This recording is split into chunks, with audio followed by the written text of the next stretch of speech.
अस्सलाम वालेकुम नाजरीन, एक पेंटर को एक कश्ती पर रंग करने का ठेका मिला।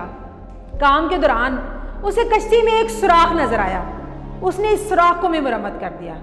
पेंटिंग मुकम्मल करके शाम को उसने कश्ती के मालिक से अपनी उजरत ली और घर चला गया। 2 दिन बाद कश्ती वाले ने उसे फिर बुलाया और एक खतीर रकम का चेक दिया। पेंटर के इस्तफसार पर उसने बताया कि अगले दिन उसके बच्चे बगैर उसके इल्म में लाए कश्ती लेकर समंदर की तरफ निकल गए। और फिर जब उसे ख्याल आया कि कश्ती में तो एक सुराख भी था, वो बहुत परेशान हुआ।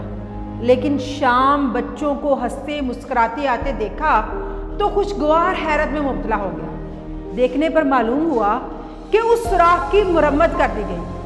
उसने पेंटर से कहा, ये रकम तुम्हारे एहसान का बदल तो नहीं, मगर मेरी जानब से तुम्हारे लिए एक मोहब्बत का अदना सा इजहार है।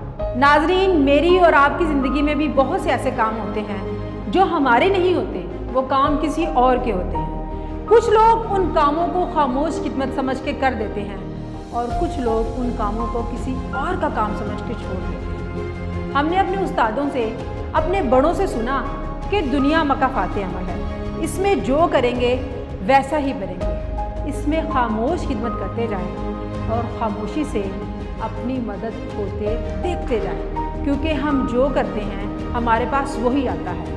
कभी भी नेकी और धोखा अपनी आमाजगाह को नहीं भूलता। आप नेकी करते जाएं और नेकी भरते जाएं, खामोश खिदमत करें। देखिएगा अल्लाह ताला आपके लिए क्या क्या असबाब बनाएगा। फ़ी अमान अल्लाह।